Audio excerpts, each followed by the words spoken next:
भोज वर्मा। इससे पहले एक शासक और बने थे सिंधुराज के बाद। सिंधुराज के समय कहा जाता है कि गुंज जी की हत्या का बदला लेने के लिए तलब से ही इन्होंने युद्ध लड़ा भी था और यह हार गए। बाद में हालांकि कई जगह पर यह मिलता है कि इन्होंने दूसरा जो युद्ध किया उसमें ये जीते भी। अंततः 1000 के आसपास भोज परमार इस वंश के शासक बने और भोज परमार कहा जाता है कि मात्र 15 साल की उम्र के थे जब ये शासक बने। भोज परमार में मालवा का जो क्षेत्र है उसका सबसे ज्यादा विकास हुआ। अपने सीमावर्ती राज्य में जितने भी शासक थे उनको हराया और अपने क्षेत्र का विस्तार किया। इसमें सबसे पहली विजय जो कलचुरी राजवंश है, कलचुरी हमने पहले पढ़ा था किस जगह पर?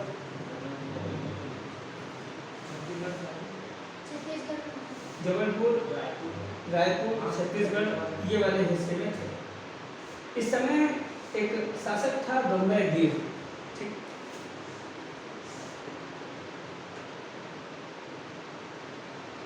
गंगेय देव कलचुरी राजवंश के समय पर थे। गंगेय देव को इन्होंने हराया और इसी वंश के बाद में शासक बने थे इंद्रप्रस्थ। उन दोनों को हराया था किसने? भोज परमार। ऐसे ही जो भोजपुर है उसके आसपास कन्नौज विजय का भी उल्लेख मिलता है।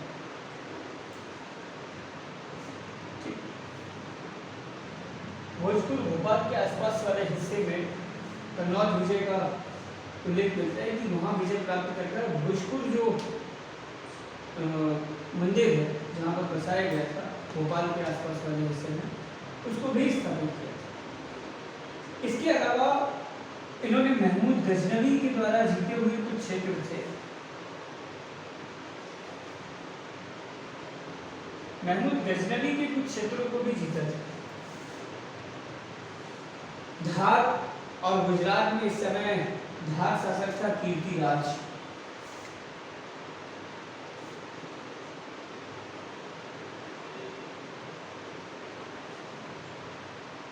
ये धार के उस हिस्से पश्चिमी हिस्से वाले में जो गुजरात से लगा हुआ है, झाबुआ अलीराजपुर वाला हिस्सा, उस हिस्से में शासक। जबकि परमाणु का धार के पूर्वी हिस्से की तरफ, मतलब धार वाला जो हिस्सा है, इंदौर, देवास, उज्जैन, इस हिस्से में शासन किया। कीर्तिराज को भी हराया क्योंकि सीमावर्ती में आता था। कीर्तिराज के अलावा जो भीम सोलंकी शासक था,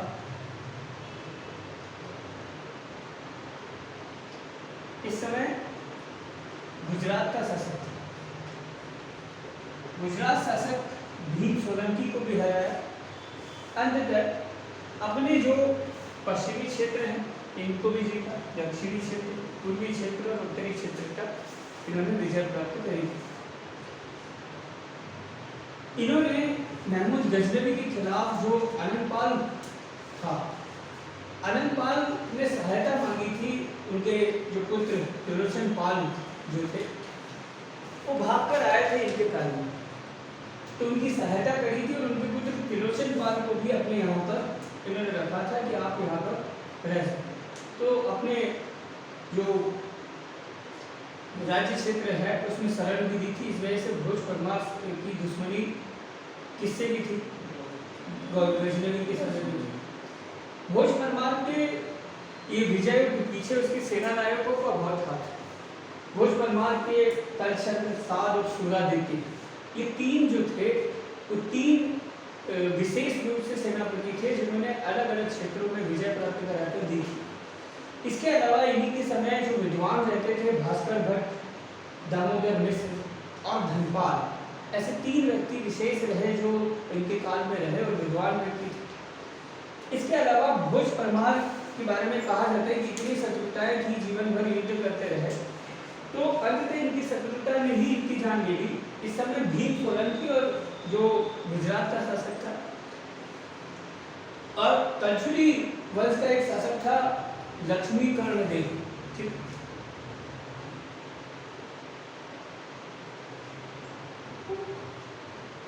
लक्ष्मी कर्णदेव, ये कच्चूरी राजवंश था, ये भीम सोलंकी राजवंश गुजरात। इन दोनों ने एक समूह बनाया और हार का बदला किससे लेना था? मालवा के भोज परमार से। 1055 में इन दोनों ने, कहा जाता है कि भोज परमार की हत्या कर दी और अंततः जो मालवा का विकास था वो वही हो गया। इनकी जो उपलब्धि थी, इन्होंने करीब करीब 45 साल तक शासन किया और करीब 84 ग्रंथ इन्होंने लिखे थे। कोई बहुत बड़े विद्वान। इन्होंने धार में भोजशाला का निर्माण कराया, जिसे 1514 में जो मोहम्मद शाह खिलजी था उसने तोड़वा दिया उसी भोजशाला को। इसके अलावा सरस्वती जन्मोत्सव पर जो सरस्वती मंदिर धार में, उसका निर्माण कराया। इनके जीवन काल में इन्होंने 104 मंदिरों का निर्माण कराया। भोजपाल नामक एक तालाब भोपाल में बनाया। हालांकि ये बाद में देखा कि कई शासक हुए थे जिन्होंने इसको सुखवा दी थी। इसके अलावा बीजागढ़ का किला जो खरगोन डिस्ट्रिक्ट के अंतर्गत आता था, उसको भी इन्होंने जीता था और लौह स्तंभ जो गंगादेव और तैलाब को पराजित किया था, उसके उपलक्ष्य में इन्होंने धार में ही स्थापित किया था। इनके कई सारे ग्रंथ रहे, जिसमें से संग्राम सूत्राधार, सरस्वती कंठाभरण, सिद्धार्थ संग्रह, राजा मार्तंड, योग सूत्रवृत्ति, संगार मंजरी, तत्व प्रकाश, शब्दानुशासन, सूत्रवृत्ति, जमाने भर के इनके ग्रंथ रहे। लेकिन परमारों के समय समस्या ये हुई कि जब भोज परमार की मृत्यु हुई तो उत्तरवर्ती परमार शासक योग्य नहीं रहे और उत्तरवर्ती परमार शासकों की स्थिति ये हो गई कि धीरे धीरे इतिहास से जो इतना बड़ा मालवा था वो धीरे धीरे निकलना शुरू हो गया और मालवा जो था वो अंततः बुरे दौर से गुजरना शुरू हुआ। इसी समय इन्हीं के उत्तराधिकारियों के समय विदेशी आक्रमण भी एक तरफ हो रहे थे, तो अपने सीमावर्ती राज्य के जो शासक थे वो भी अपनी सत्ता का विस्तार कर रहे थे। इस समय उत्तरवर्ती जो परमार शासक हुए उसमें अगले शासक बने भोज के बाद जय सिंह।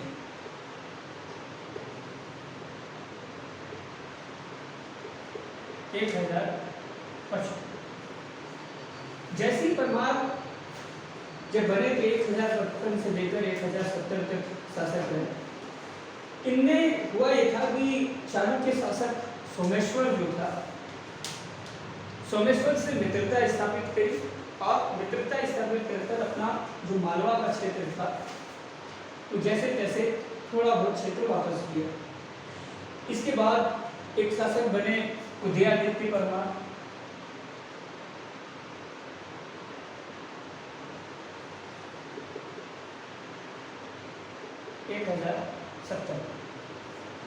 उदयादित्य ये भोज के भाई थे और ये कहा जाता है कि योग्य व्यक्ति थे। इन्होंने मालवा में उनके समय चालुक्यों का हस्तक्षेप काफी बढ़ गया था गुजरात के। इनके चचेरे भाई जो चौहानों के साथ गए और ये खुद चौहानों से मिले उदयादित्य। और चौहान जो थे इस समय राजस्थान वाले हिस्से में शासन कर रहे थे। चौहानों से मित्रता स्थापित करी और चौहानों से मित्रता स्थापित कर अपने खोए हुए साम्राज्य को वापस प्राप्त किया। अंततः मालवा में इन्होंने उदयादित्य ने वापस जो मालवा का इतना हिस्सा था इसको वापस चौहानों की मदद से शासन कर दिया और 1086 तक इनका शासन 70 से चलता है। अंततः इनकी भी मृत्यु हो गई। कहा जाता है कि इन्होंने जैन धर्म से काफी आस्था रखते थे, कई सारे जैन मंदिर का निर्माण कराया। इसके बाद शासक बने लक्ष्मण देव।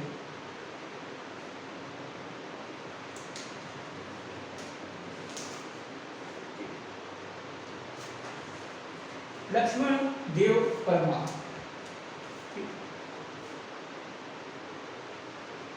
1087 में ये शासक बने और 1111 तक इनका शासनकाल।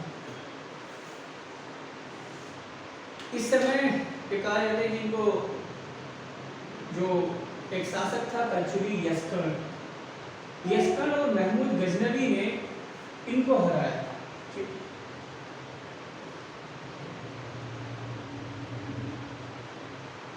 महमूद गजनवी इस समय गौरी के साथ आया था। 1206 के आसपास ये शासक बना भी था। बाद में कहा जाता है कि महमूद गजनवी का जब आक्रमण 1206 में हुआ, ये गजनवी का आक्रमण 1000 के आसपास हुआ था, तो गजनवी के जो क्षेत्र के सूबेदार थे वो यहाँ पर शासन चला रहे थे। कहाँ? यहाँ। अब गजनवी ने 1000 से लेकर 1027 तक कहा जाता है कि कई क्षेत्र जीत गए थे। गजनवी का जो शासन प्रशासन चलाने वाले सूबेदार थे उन्होंने मालवा के भी कुछ हिस्से थे। तो ये लक्ष्मण देव जब बने थे परमार शासक, तो उनके जो सूबेदार थे, इनके महमूद गजनवी के जो लोग यहाँ पर पीछे छूट गए थे, उन्होंने किसको हराया था? इनको। तो अप्रत्यक्ष रूप से, क्योंकि दोनों का शासन में काफी अंतर है। अब जो 1192-93 के आसपास अलाउद्दीन खिलजी जो बनता है, जो 1234 के आसपास इल्तुतमिश इसको मिलता है, तो कई सारे क्षेत्र के मिलते हैं जानकारी कि इस समय गौरी और सारी चीज़ों ने, गौरी ने भी यहाँ पर साम्राज्य का विस्तार किया। तो गजनवी के बाद गौरी जो था, ठीक, गौरी और गौरी के बाद कहा जाता है कि जो क्षेत्र है उसमें मुस्लिम सत्ता के प्रयास भारत पर होते रहे, आक्रमण होते रहते जगह जगह। इनके समय एक तरीके से जो यस्कर्ण थे, यस्कर्ण से इन्होंने लक्ष्मण देव ने सीधा सीधा युद्ध लड़ा और यस्कर्ण से हार गए थे कौन? लक्ष्मण देव परमार। इनकी सत्ता, ये कहा जाता है कि स्थिति फिर कमजोर हो गई। बाद में फिर सोलंकी शासकों की शरण में चले गए और फिर सोलंकी शासकों से कहा कि हमारा क्षेत्र में वापस देना था। इनके बाद एक और शासक बना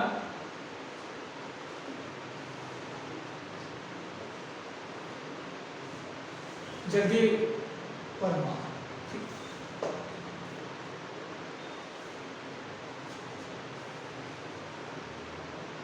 जगदेव परमार 1112 से लेकर 1133 तक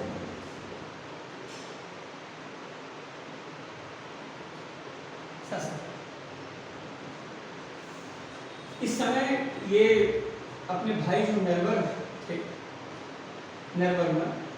नरवर्मन को इन्होंने एक तरीके से शासक घोषित किया और ये चले गए।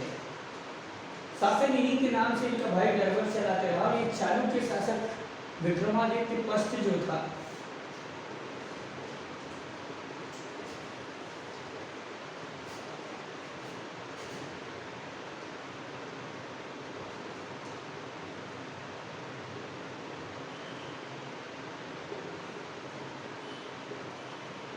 ये विक्रमादित्य पश्च की सेवा में चले गए। इतनी गई उतनी स्थिति हो चुकी थी परमार। इनके भाई इनका शासन चला रहे थे। इनके बाद एक शासक बने यशोवर्मन।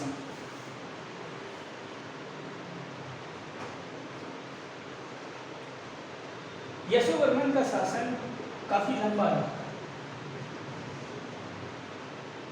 1133 से 1193। इनके समय गुजरात शासक एक था जयसिंह सिद्धराज, और जयसिंह सिद्धराज ने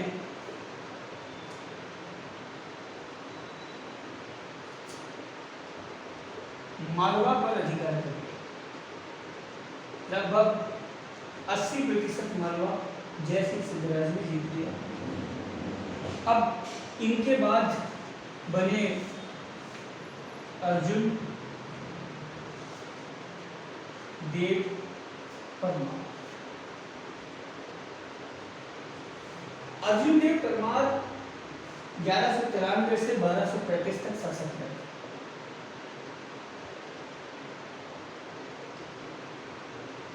1191 में गौरी के आक्रमण भारत पर हुए। तराइन का प्रथम युद्ध और तराइन का द्वितीय युद्ध गौरी के समय हुआ। गौरी ने अपने जो गुलाम थे उनको भारत में अलग अलग जगह पर विजय करने भेजा था। मारवा भी इसी में से आया। और कुतुबुद्दीन ऐबक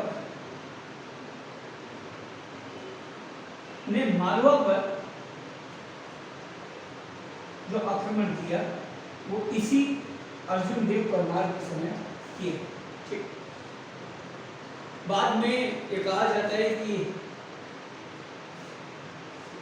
इल्तुतमिश भी जब आया तो इल्तुतमिश ने भी इसको लूटा था। इसके बाद अर्जुन देव परमार के बाद देवपाल शासक बने। देवपाल के समय लगभग इनकी शक्ति का ह्रास हो चुका था और इल्तुतमिश ने इनके समय हमला कर देवपाल के समय लगभग क्षेत्र जीत लिए। अंततः जो देवपाल शासक बने वो 1305 तक 1235 से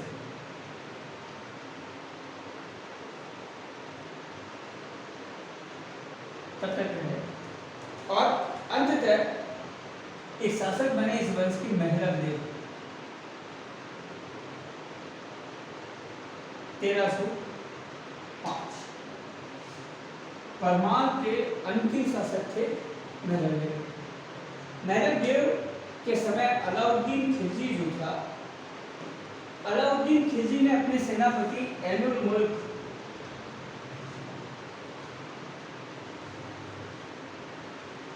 मुल्तानी